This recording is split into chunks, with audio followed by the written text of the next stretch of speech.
C'est le cas de Walter Andrew Hennessy. Il soutient une thèse incroyable. Les militaires seraient présents en plus grand nombre sur le territoire écossais qu'on ne peut l'imaginer et auraient passé un pacte inavouable avec les extraterrestres. Tout cela se déroulerait dans un réseau de cavernes et de tunnels situés sous les pieds même des habitants.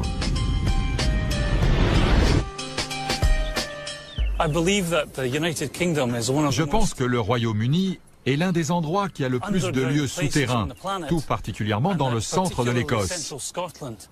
C'est une région qui a l'un des réseaux de cavernes les plus méconnus au monde. Des cavernes? Andrew Hennessy est parvenu à cette conclusion étonnante en remarquant que l'Écosse était jalonnée de pylônes, de sites interdits et de zones protégées par des barrières. N'importe qui d'autre aurait déduit qu'il s'agit de banales bases de l'OTAN. Mais pour lui, cela ne sert qu'à couvrir une activité souterraine foisonnante.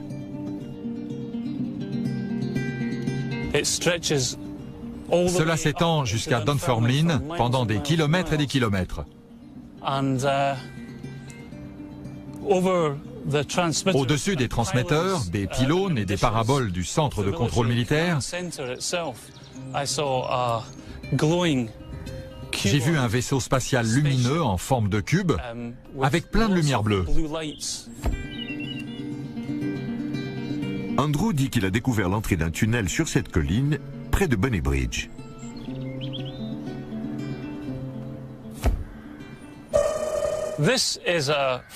C'est la sortie de secours sur le côté sud d'un des plus grands centres de contrôle d'Europe de l'Ouest.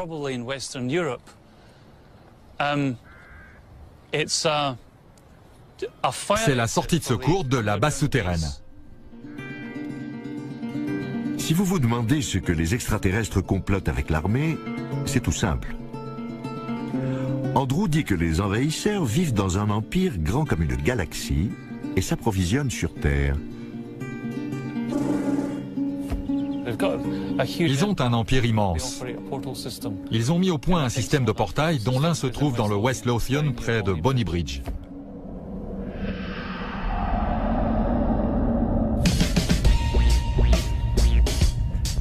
D'après lui, les extraterrestres ne parcourent pas l'espace en volant. Ils préfèrent utiliser des portails entre leur galaxie et la nôtre, qu'ils ont disséminés dans des lieux importants sur le globe. Comme par hasard, l'un d'eux se trouve près de chez lui. Certains disent qu'ils voyagent dans le temps, qu'ils traversent des portails interdimensionnels pour faire l'aller-retour avec la Terre. Cela semble assez peu plausible comme hypothèse, mais si jamais elle venait à se vérifier, cela expliquerait pourquoi les ovnis semblent revenir aux mêmes endroits. S'il y a un portail en Écosse, où est-il? Réfléchissons-y un moment en regardant la carte du triangle de Falkirk. Voici les endroits où les ovnis ont été aperçus. Ils semblent éparpillés sur une surface de 1300 km et certains points sont situés près de bases militaires. Mais il y a un autre endroit où les témoignages ont afflué, à 64 km de Bonny Bridge.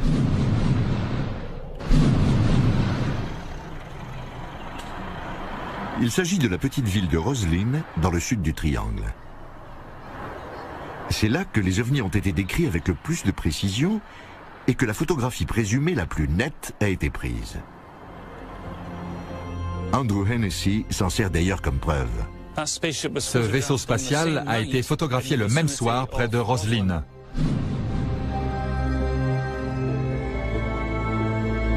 À première vue, Roslyn est une petite ville anodine. Pourtant, elle abrite un lieu hors du commun, la chapelle.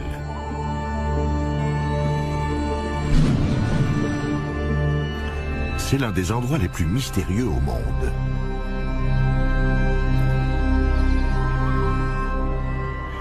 Jim Monroe est un historien local.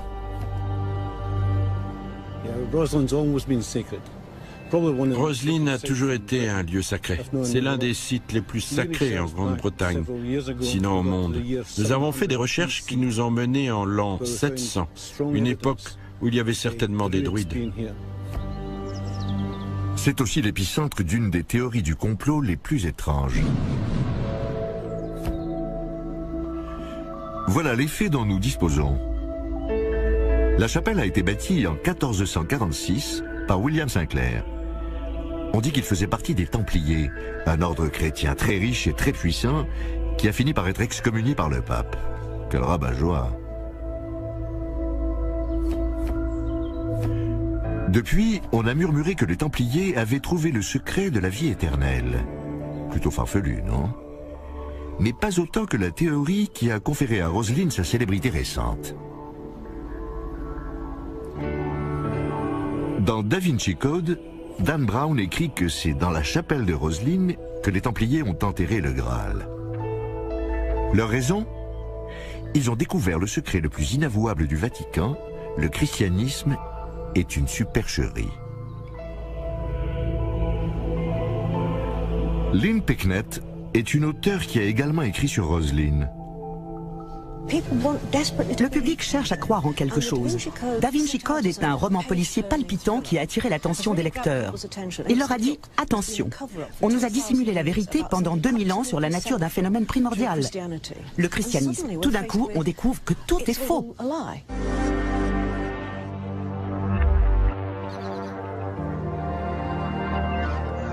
Dan Brown n'est pas le premier à avoir élaboré des thèses saugrenues autour de Roselyne. C'est même le dernier d'une longue lignée. Depuis des siècles, les gens pensent que la chapelle renferme des messages secrets, laissés là par le chevalier qui l'a construite.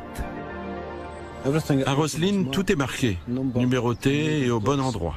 Rien n'est là par hasard. On peut interdire des livres ou les brûler, mais ce livre-là est en pierre. Il sera toujours là.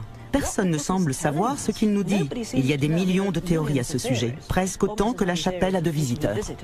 Apparemment, Sinclair était porteur d'un message. En revanche, nul ne sait d'où il tirait ses connaissances.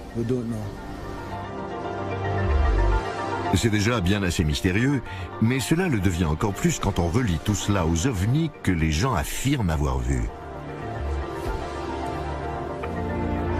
L'ufologue écossais Ron Halliday s'est penché sur la plupart des cas. La chapelle de Roselyne a toujours été considérée comme un lieu mystique. C'est vrai qu'on a aussi souvent vu des ovnis dans la région depuis des années. Des objets triangulaires ou circulaires dans le ciel ou sur le sol. En plus, certaines personnes disent avoir vu des êtres extraterrestres.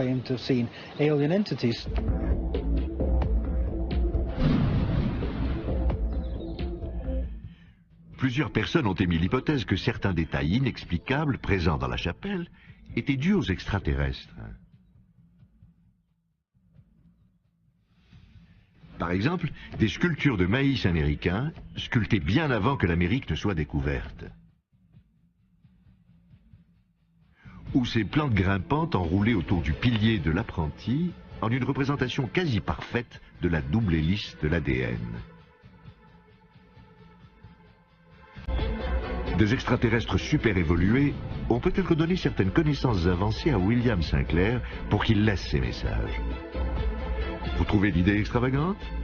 Certes, mais ce n'est pas tout. En effet, certains habitants du coin sont convaincus que quelque chose d'encore plus puissant que le Graal se trouve dans la chapelle. Un portail extraterrestre vers une autre dimension.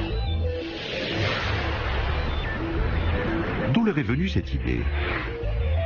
Dès les premières fois où les gens ont déclaré avoir vu des ovnis et des extraterrestres, cela s'est passé près de bâtiments à la riche et mystérieuse histoire. Des monuments comme les pyramides égyptiennes, Stonehenge en Angleterre, et aujourd'hui la chapelle de Roselyne en Écosse. Certains prétendent que ces vénérables sites sont des portails vers d'autres dimensions. Cela expliquerait pourquoi beaucoup de gens voient des phénomènes étranges aux alentours. Il est possible que dans le passé, les gens connaissaient ce lieu, qui permettait d'établir un lien avec d'autres dimensions ou d'autres univers. C'est pour cela qu'ils ont construit la chapelle de Roslin à cet endroit précis. Roslin et un autre lieu dans le West Lothian, près de Bonnybridge, sont deux endroits qui ont servi pour le voyage entre les dimensions et les univers. Cela explique peut-être pourquoi les gens voient souvent des ovnis qui disparaissent d'un instant à l'autre.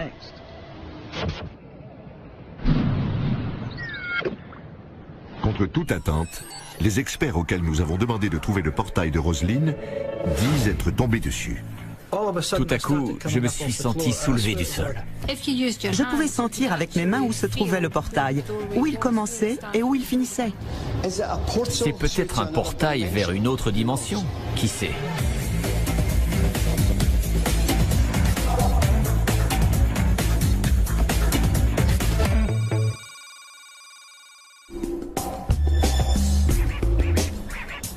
Y a-t-il un portail extraterrestre à Roslin?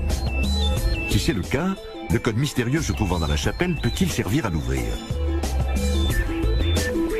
D'après certaines personnes inquiétantes que vous allez voir, le code a été révélé aux Écossais il y a 500 ans par des extraterrestres aux connaissances prodigieusement avancées. Nous allons examiner cette théorie. L'endroit tout désigné pour chercher ce fameux portail interdimensionnel est l'intérieur de la chapelle de Roslin. Nos enquêteurs tout désignés sont les spécialistes locaux du paranormal. Brian Allen et les médiums Anne-Marie Snedden et Jim Lockhead. Eux-mêmes sortent un peu de la normale, il faut dire. Mais qui d'autre appelé pour localiser un portail galactique? Nous les avons laissés 3 heures à Roslin pour voir s'ils pouvaient rencontrer des phénomènes étranges. Ils ont fouillé les coins et les recoins du village et ont trouvé leur comptant de faits inquiétants.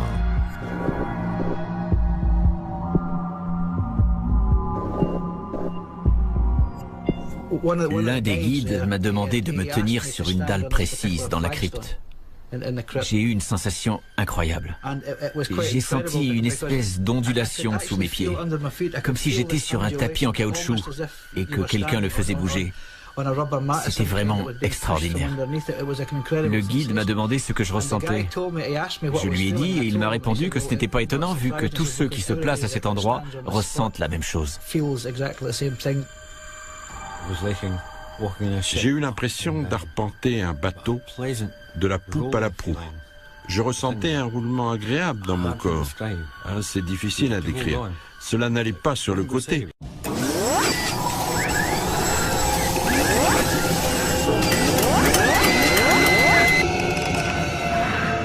Seulement vers l'avant et verticalement. Tout d'un coup, j'ai commencé à décoller du sol. Je vous le jure. C'était comme si on me prenait par les talons et qu'on me poussait vers l'avant. Et j'ai trébuché. Brian Allen et ses amis sont tombés sur le portail, au sens propre. Je pouvais sentir avec mes mains où se trouvait le portail, où il commençait et où il finissait. C'était comme un grand tube. J'ai senti la porte sous mes doigts. Elle a bougé légèrement quand j'ai appuyé. Mais ce n'est pas tout. Non seulement ils ont détecté le portail, mais ils ont une théorie ingénieuse pour l'ouvrir. Ils disent que la réponse se trouve dans la chapelle. Je suis convaincu qu'il existe un portail dans la chapelle de Roslin. Et je suis sûr que le moyen de l'ouvrir se trouve aussi dans ce bâtiment. C'est au vu et au su de tous, mais il faut seulement pouvoir décoder les informations. Dans le plafond de l'aile sud-ouest de la chapelle se trouve une série de cubes arrangés en motifs étranges dont la signification a toujours échappé aux visiteurs. Cependant, Brian Allen dit en avoir percé le secret. C'est grâce à ces cubes que l'on peut ouvrir le portail. Je pense que la clé réside dans ces cubes. Leurs faces sont ornées de motifs parfois différents, parfois répétés, parfois uniques, qui composent une partition musicale. Je pense qu'on peut la lire en utilisant ce qu'on appelle les figures de Chladni. Les figures de Chladni désignent les célèbres expériences faites par le savant allemand Ernst Chladni. C'est l'une des premières méthodes d'observation des ondes sonores dont nous ayons la trace. Nous avons demandé au professeur d'acoustique de l'Université d'Édimbourg de nous aider à éprouver cette théorie.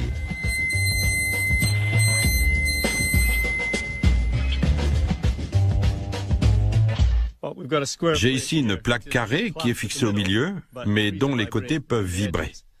On peut y parvenir de plusieurs façons, mais la méthode courante est de prendre un archet de violon et de le frotter sur le bord. On peut faire apparaître les figures en saupoudrant la plaque de sel ou de sable. Quand on frotte avec l'archet, le sel est soulevé à l'endroit où la plaque vibre et une figure apparaît.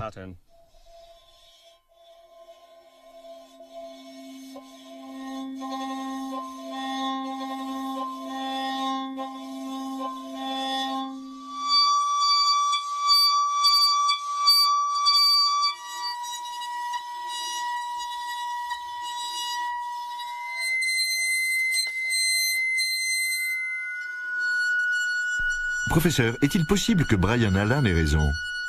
Les figures du plafond de la chapelle de Rosslyn sont-elles les figures d'ondes sonores comme celle-ci?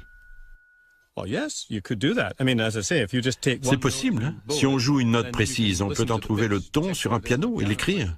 On peut recommencer avec une autre figure, la noter également et ainsi de suite.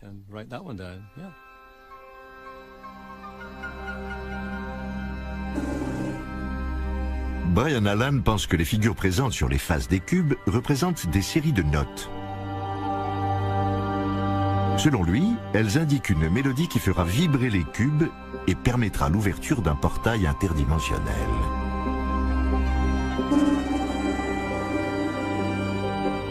Je ne dis rien de neuf en affirmant qu'il s'agit d'une partition musicale. Je ne dis pas que j'ai découvert cela puisque c'est connu depuis des années. Le seul problème qui subsiste, c'est celui de déchiffrer cette partition.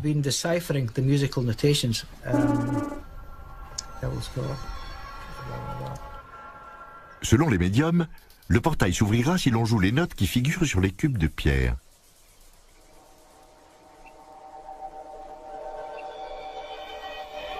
Nous avons donc demandé au professeur Campbell d'essayer de reproduire les figures grâce à la méthode de Chladni.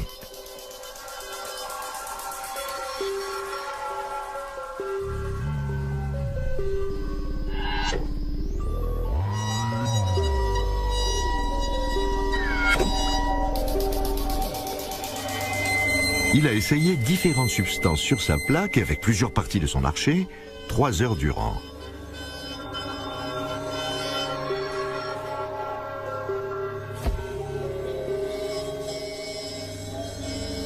Mais cela n'a rien donné. Il a été incapable de reproduire les figures. Apparemment, les inscriptions de la chapelle n'ont rien à voir avec les figures de Chladni. Malgré cet échec, les médiums n'ont pas été déçus. Selon eux, l'ouverture du portail aurait des conséquences terribles.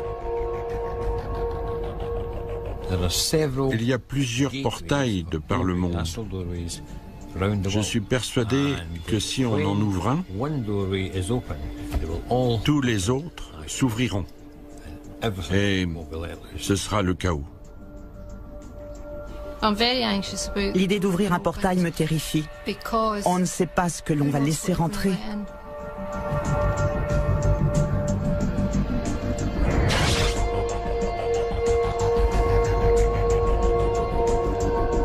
Malgré tout, il peut exister un portail ou un code. Peut-être que les extraterrestres sont les seuls à pouvoir le déchiffrer, ou peut-être qu'ils ont un système de notation musicale différent du nôtre.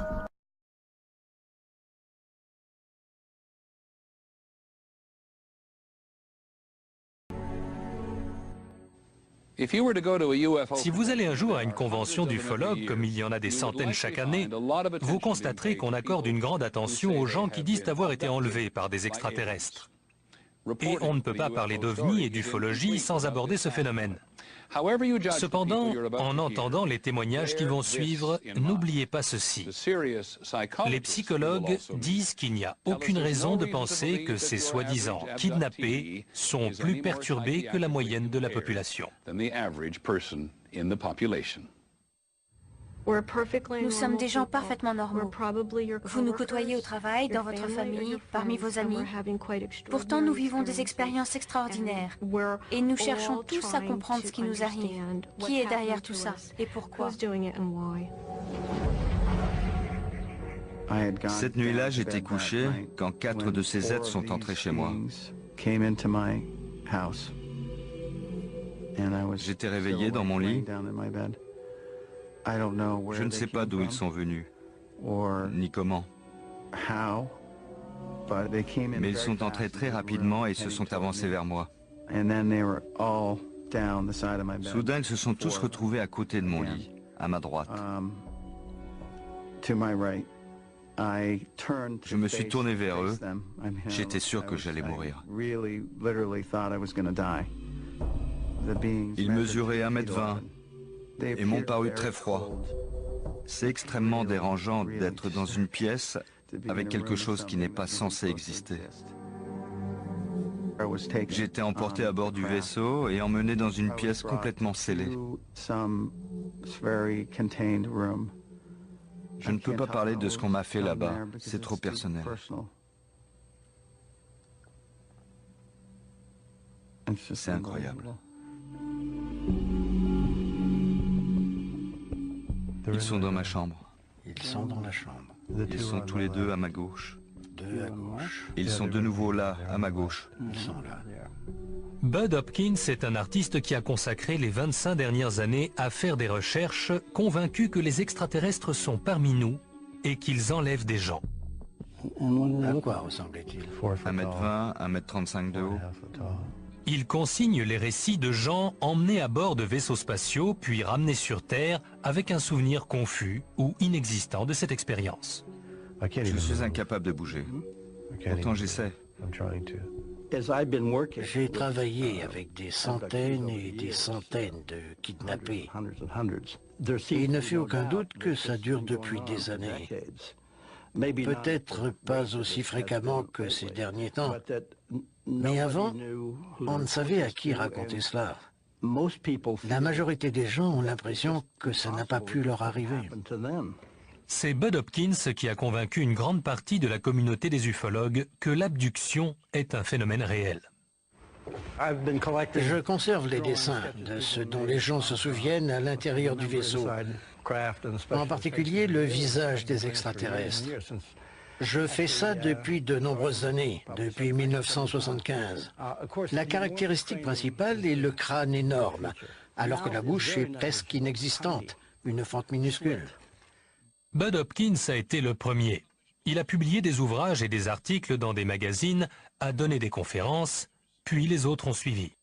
Aujourd'hui, l'abduction est un thème récurrent au cinéma et à la télévision. D'après un sondage effectué en 2002, un Américain sur 5 est convaincu que le phénomène est réel. Quant aux kidnappés, ils sont profondément traumatisés par le souvenir de ce qu'ils ont vécu. La plupart des abductions que j'ai subies ont eu lieu dans mon lit en pleine nuit. Mais ça n'est pas vrai dans la majorité des cas. La plupart des abductions que j'ai subies ont eu lieu dans mon lit en pleine nuit. Mais ça n'est pas vrai dans la majorité des cas. Je suis couchée et j'éprouve une sensation de peur. Il y a quelque chose dans la pièce et je ne peux plus bouger. Je ne pouvais plus bouger la tête sur le côté, mais en regardant vers le pied du lit, j'ai vu des gens. Je vois des yeux qui me traversent. Et ensuite, je ne me rappelle plus rien. Et je me réveille le lendemain matin. Parfois, la personne se rappelle le début et la fin de l'expérience, mais pas ce qui s'est passé entre les deux. Et c'est une vraie torture. Alors, ils viennent me voir et on entame le travail de recherche. Le plus souvent, Bud Hopkins a recours à l'hypnose, une façon pour lui de mettre la personne en relation avec les souvenirs qu'elle aurait refoulés.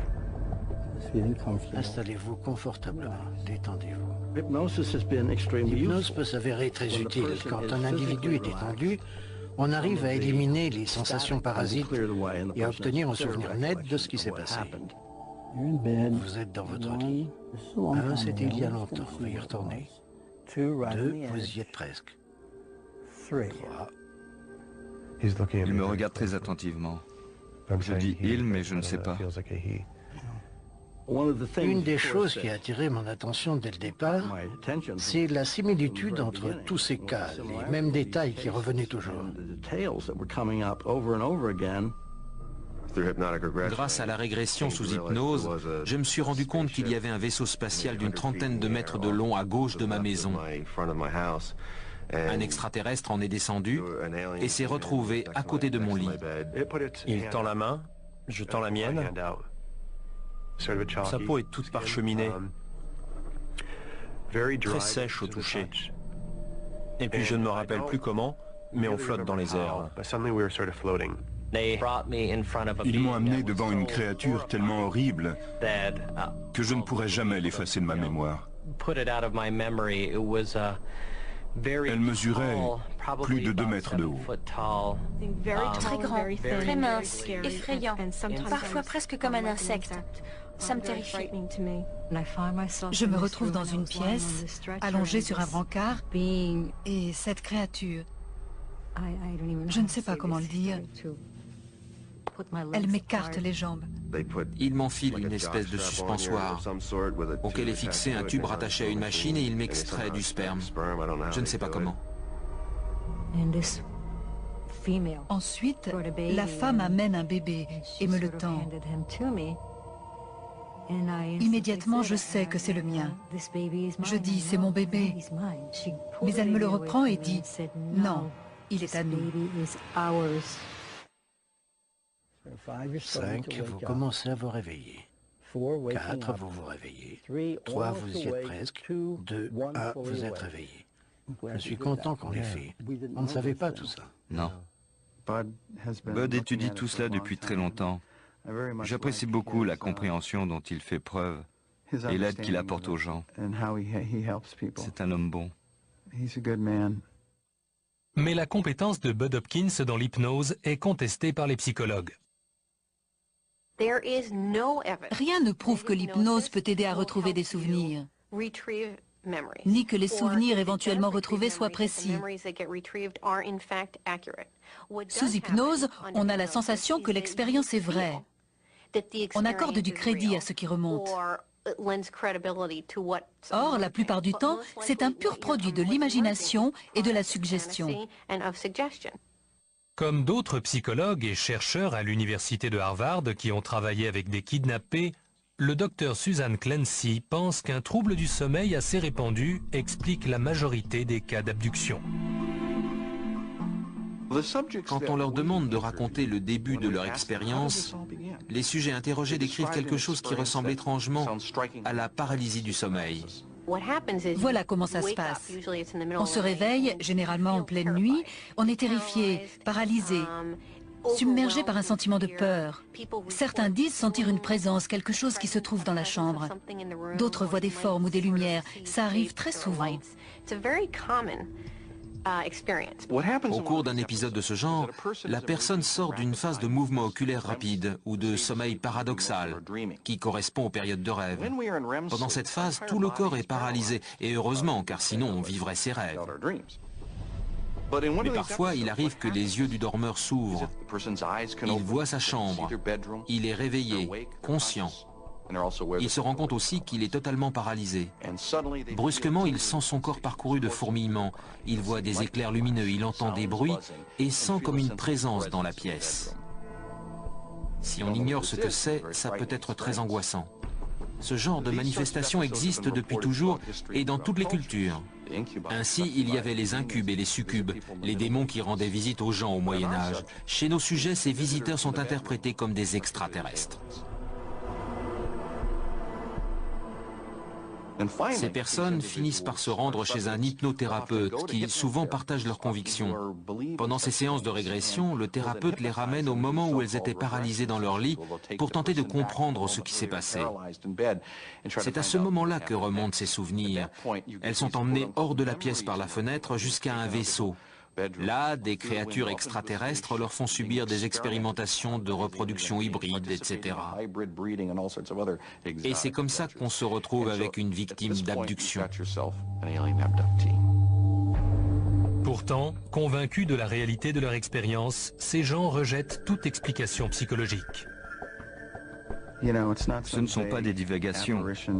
Ces êtres étaient réellement dans la même pièce que moi. Tout ce dont je me souviens est réel. C'était tout à fait réel. C'est réel. Ces personnes sont profondément bouleversées et terrifiées par les souvenirs de ce qu'elles croient avoir vécu. C'est d'ailleurs pour cela qu'elles y croient. Si j'avais ce genre de souvenirs, moi aussi j'aurais du mal à ne pas y croire. Si c'est réel, nous sommes tous concernés. Nous devons en savoir plus. Il faut poser des questions, c'est très important. La vie existe ailleurs dans l'univers et nous sommes littéralement des bébés.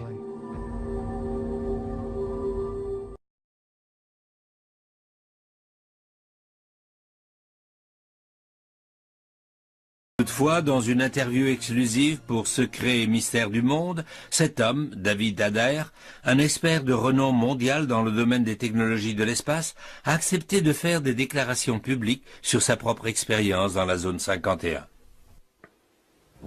J'ai construit une première fusée à 17 ans, après de nombreuses tentatives pour y parvenir. Elle faisait environ 3 mètres de haut et elle pesait environ 1 tonne. La conception du réacteur était en quelque sorte unique. Il s'agissait d'un réacteur EMFC, soit un réacteur basé sur le principe du confinement de la fusion électromagnétique.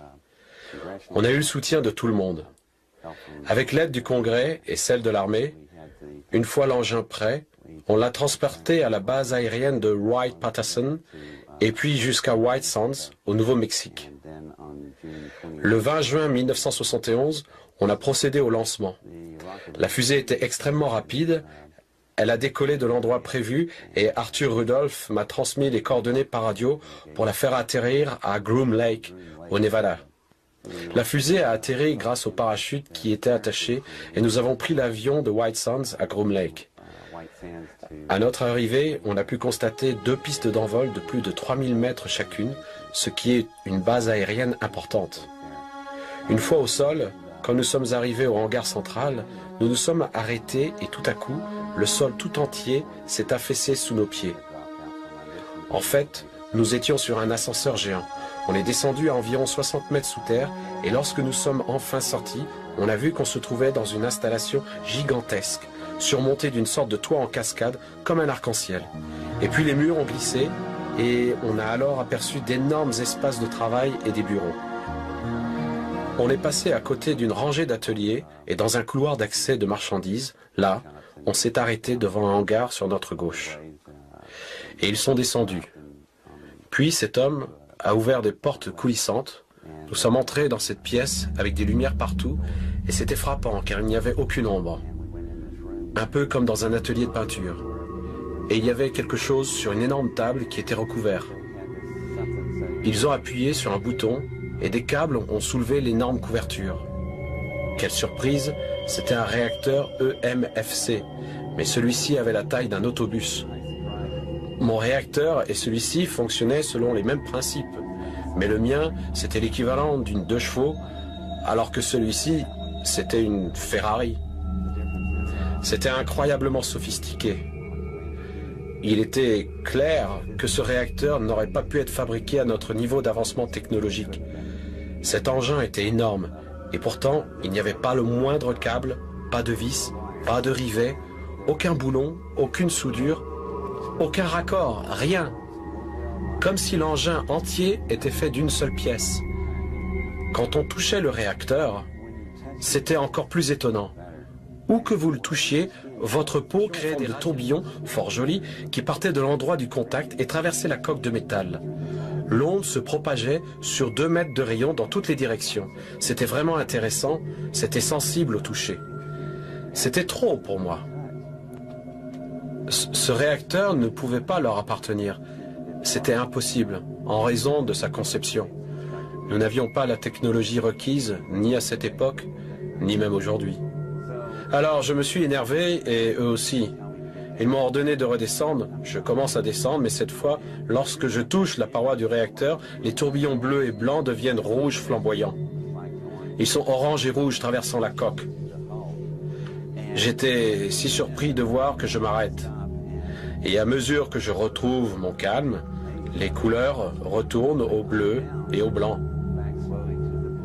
Et c'est là que j'ai réalisé que ce réacteur était vivant. Il ne réagit pas aux radiations thermiques, mais plutôt aux ondes.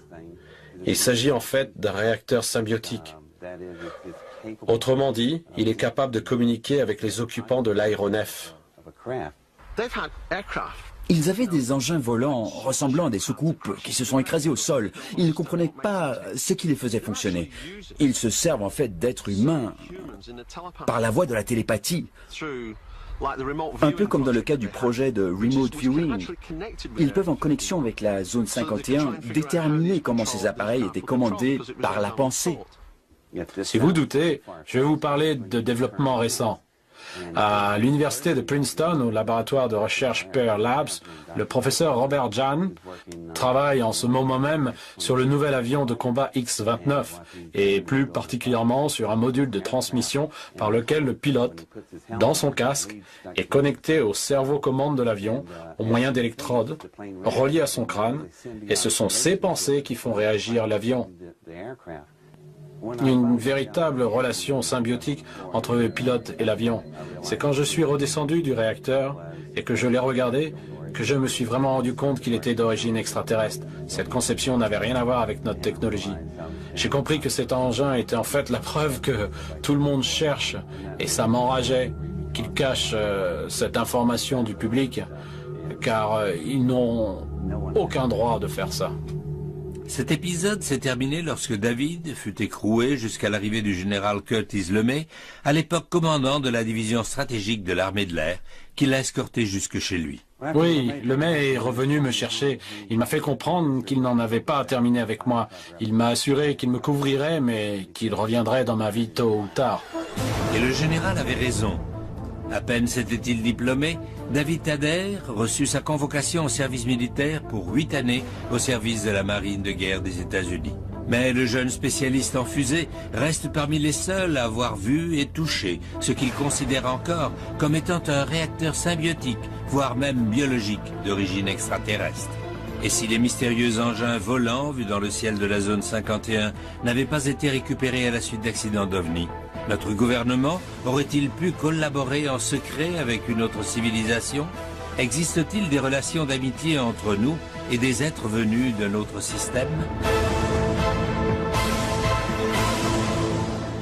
Juste au cas où vous auriez encore des doutes, si la base secrète, la plus connue des États-Unis, reste au-dessus de la loi et bien impliquée dans des projets secrets, une résolution présidentielle datée du 25 septembre 1998 devrait suffire à rassurer tout le monde.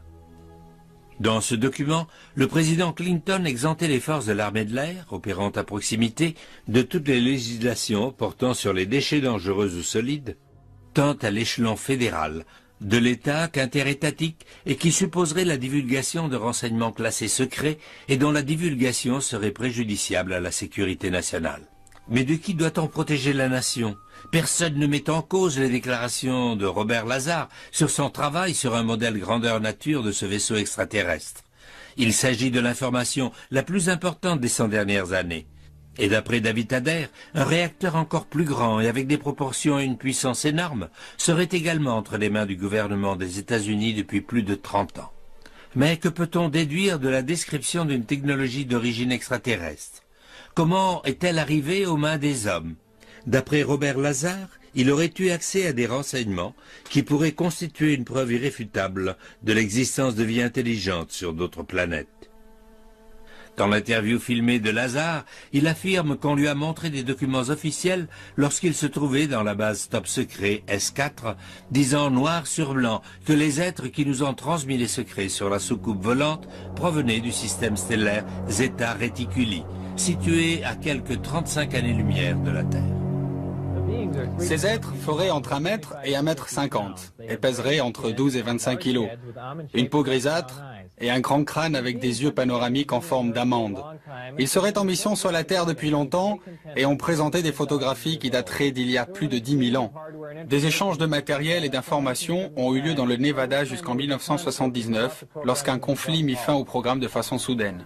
Rares sont ceux qui ont fait le lien à l'époque, mais l'identification faite par Lazar du système Zeta Reticuli vient appuyer un récit fascinant, raconté il y a 20 ans par Betty Hill, l'une des premières à avoir été enlevée par un ovni. Lorsque Betty était à bord du vaisseau, elle a eu la présence d'esprit de jeter un bon coup d'œil et de poser des questions. Et elle a vu afficher ce qui ressemblait à une carte de la galaxie.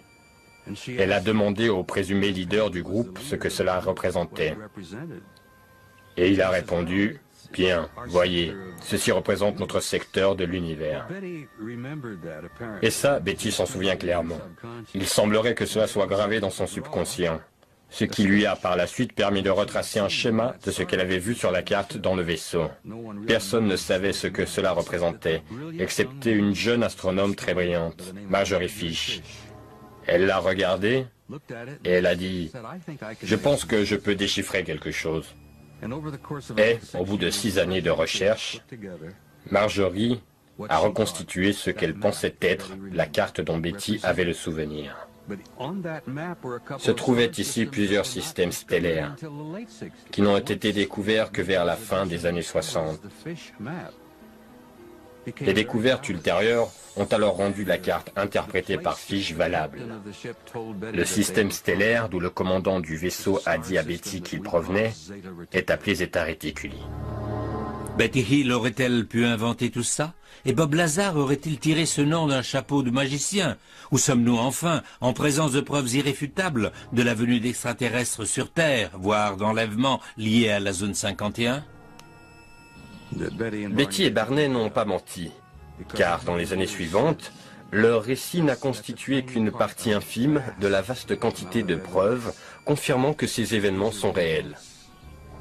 Mais alors est-il possible que le gouvernement ait conclu une sorte de contrat avec les extraterrestres? Une telle hypothèse est-elle envisageable? Il est possible que nos gouvernements arrivent à une entente avec un autre monde. En contrepartie de la technologie de pointe que nous avons acquise en si peu de temps, nous leur avons peut-être donné autre chose, comme la possibilité d'aller et venir et de se servir de notre Terre comme relais vers d'autres planètes.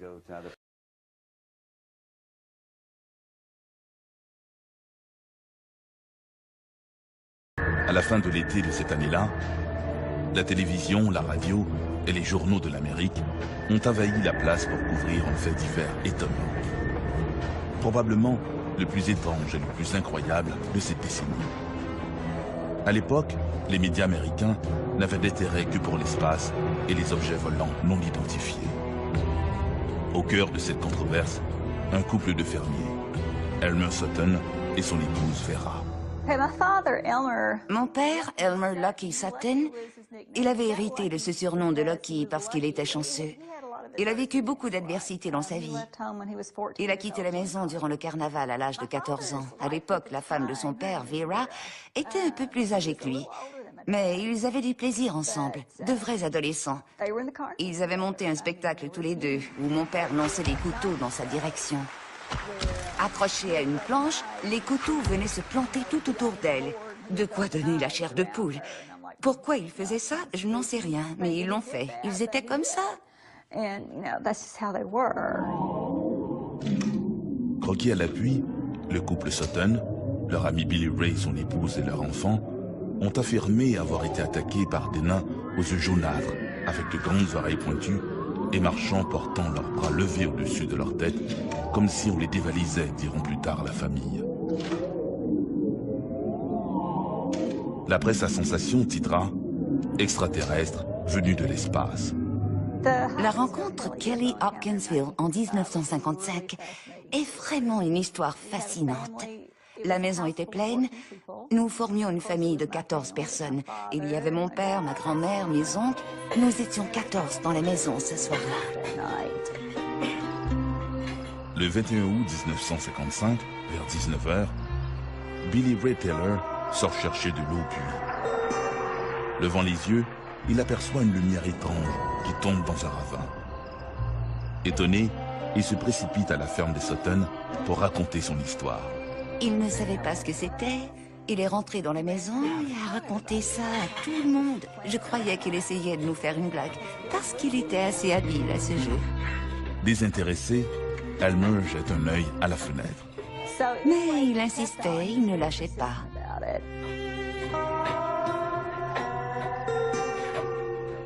Mais comme toute la maisonnée s'apprête à desservir la table pour y jouer une partie de cartes, la lumière de Billy, que tous croient n'être qu'une étoile filante, est vite oubliée dans le brouhaha. On se contentait tout simplement de profiter de la soirée. Les hommes jouaient aux cartes, les femmes avaient préparé le souper et rangé la table, les enfants jouaient ensemble, et c'était tout simplement une soirée calme et paisible ce soir-là. Une heure plus tard, le chien se met à aboyer. Intrigués, Billy Ray et Elmer Sutton décident d'aller voir ce qui se passe.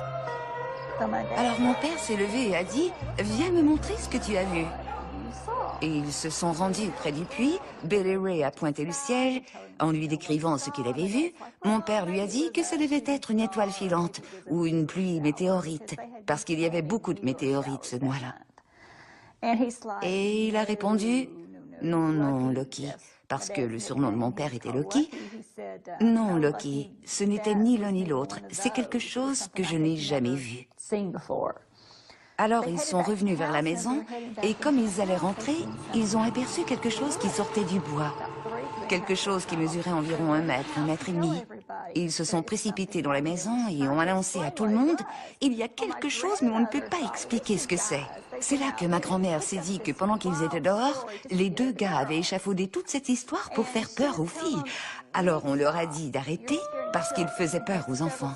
Il y avait plusieurs enfants dans la maison et mon père a répondu « Non maman, il y a vraiment quelque chose, je suis honnête. » Ma grand-mère a compris qu'ils étaient vraiment sérieux quand mon oncle et mon père ont attrapé le fusil et la carabine et se sont dirigés vers la porte pour faire le guet.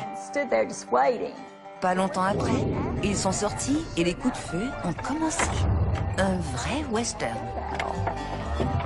Sur le porche, Elmer tire sur un butin qui bondit du toit de la galerie pour s'enfuir dans la cour. Le bruit de l'impact des balles leur donne l'impression qu'ils tirent sur des seaux en métal vide. Alors, ils ont commencé à avoir vraiment peur, parce que peu importe ce que c'était, ça ne partait pas. La carabine et les fusils ne leur faisaient absolument rien. À chaque fois qu'ils en tiraient un, ils tombaient, ils roulaient et ils revenaient. Ils n'arrivaient à rien. S'engage alors une bataille digne des meilleurs westerns d'Hollywood. Il y a des créatures partout. Ils les tiraient dans les arbres, sur la clôture, dans les fenêtres, sur les corniches, dans les portes, parce qu'ils étaient partout. Cette chasse aux monstres va durer des heures. Barricadés dans leur maison, les Sutton continuent de canarder ces gnomes qui se baladent main en l'air comme si de rien n'était tout autour de leur ferme. Tout ce que mon père disait, c'est qu'il fallait arrêter de tirer et attendre de voir ce qui allait se passer. Alors nous sommes restés calmes et nous les avons entendus marcher sur le toit.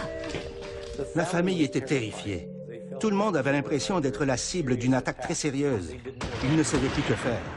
Durant plus de 3 heures, ils allaient sortir la tête, apercevoir une créature et rentrer à l'intérieur. Finalement, ne pouvant plus supporter la situation plus longtemps, ils ont profité d'une accalmie pour se précipiter vers une voiture dans laquelle ils se sont tous entassés pour se rendre au poste de police à quelques milles de là, à Hopkinsville. Ils n'ont pas regardé derrière. Ils ont foncé droit devant. À Hopkinsville, il y avait un officier en service. Nous avons tous couru à l'intérieur et le shérif a levé la tête en demandant que se passe-t-il. Et comme tout le monde parlait en même temps, il a compris, c'est de l'hystérie. À prime abord, ce que comprend le shérif Greenwell, c'est que ces fermiers ont été envahis par une nuée d'insectes géants. Aucun des adultes ne semble ivre, mais tous semblent vraiment paniqués. Selon leur description, ces êtres ressemblent à des lutins. Ils ont expliqué à l'officier de police ce qui leur était arrivé. Et l'officier a constaté qu'ils tremblaient tous, qu'ils étaient vraiment très secoués. Ils ne semblaient pas mentir et avaient l'air vraiment terrifiés par ce qu'ils avaient vu. Le shérif ne savait pas quoi penser. Tout ce qu'il a trouvé à faire, c'est d'appeler le chef de police. Alors, il l'a appelé, lui a raconté ce qui se passait et lui a dit « Appelle Medicineville, appelle Evansville, appelle Fort Campbell, appelle tous ceux que tu peux rejoindre qui pourraient nous aider là-bas. » C'est ce qu'il a fait, il a dit « Je vais vous rejoindre. » Tout le monde retourne à la ferme des Sutton. Le temps qu'il arrive, tout le monde était déjà là. Les journalistes, la radio, tout le monde était là. Les gens de Fort Campbell, qui est une base militaire voisine de Hopkinsville, ils étaient là. Tout le monde en avait entendu parler. C'était tellement rapide. Tout le monde est arrivé. Ils ont fouillé la place. Ils n'ont pu trouver quoi que ce soit. Bien sûr, il y avait des traces de ce qui s'était passé. Il y avait des douilles de projectiles, de carabines et de fusils, partout dans la maison et sur le sol. Il était évident qu'il y avait eu une fusillade. Mais pas de cadavre, pas de sang, rien ne pouvant démontrer que quelque chose avait été touché. Alors ils se sont dit, il n'y a rien ici, retournons chez nous. Tout le monde est reparti, mon père, ma grand-mère et tout le monde a essayé de se calmer et de dormir. Tout le monde était épuisé, mentalement et physiquement. Les enfants étaient terrorisés. Et tout a recommencé. Ils sont revenus. Au beau milieu de la nuit, Glennie Langford, la mère de Loki, en surprend un à sa fenêtre. La nuit de cette rencontre, mon père, qui était, si on peut dire, l'homme de la maison, puisque ma grand-mère était veuve, a pris les choses en main cette nuit-là. Il aboyait des ordres comme « cache les enfants »,« amener les femmes et les enfants dans la chambre arrière »,« charger les fusils ». Tout ce qu'il y avait à faire, c'est lui qui lançait les ordres. Et il était comme ça. Et cette bataille à coups de fusil a duré toute la nuit. Le lendemain de ces événements, les Sutton sont interviewés par Bud Ledwith, un annonceur de la radio WAP d'Hopkinsville. Ils racontent en détail leur terrifiante rencontre et fournissent en dessin des mystérieuses créatures. Dans les jours qui suivent, cette histoire de fermiers aux prises avec des créatures d'un autre monde est relayée d'un bout à l'autre du pays. Les Sutton se retrouvent au centre d'un cirque médiatique. Leur histoire est colportée, travestie et transformée. Certains reporters, avides de sensations fortes, iront même jusqu'à parler de petits hommes verts lumineux avec des yeux de rayons laser. Qu'est-ce que c'était? On ne le sait pas. Des extraterrestres? Probablement. C'est là-dessus que le consensus est fait. Et c'est ainsi que nous avons la légende de Kelly Hopkinsville. Même si dans le récit des Sutton, il n'a jamais été question d'extraterrestres, avec les années, l'aventure de la famille Sutton est devenue un classique dans l'histoire des ovnis, inspirant même Hollywood. L'affaire n'a jamais été expliquée. Je crois que la raison pour laquelle un tel cas peut être considéré comme un canular, c'est qu'il est tellement bizarre, tellement inusité. Qu'est-ce que ça pourrait être d'autre? Une telle chose ne peut pas vraiment exister. C'est pourquoi certains ont suggéré qu'ils avaient inventé cette histoire en famille. Et c'est un fait qu'au fil des années, ils se sont toujours tenus. Aucun n'a dit « Je pourrais vous dire un secret à propos de ma famille, mais je ne vais pas vous le dire maintenant. » Non, rien de tel. Ils s'en sont tenus à leur histoire. Ils se sont tenus les uns les autres. Et à ce jour, on ne sait toujours pas avec certitude ce qui s'est réellement passé à Kelly Hopkinsville. Le mot monstre vient du latin monstrum, qui signifie montrer pour désigner des êtres difformes que l'on paradait comme des bêtes de cirque. Il y a vraiment quelque chose de révélant dans les monstres. Ils nous font peur parce qu'ils sont différents. Ils nous montrent à quel point notre univers peut être imprévisible. Et que ce que nous jugeons difforme ne l'est peut-être pas.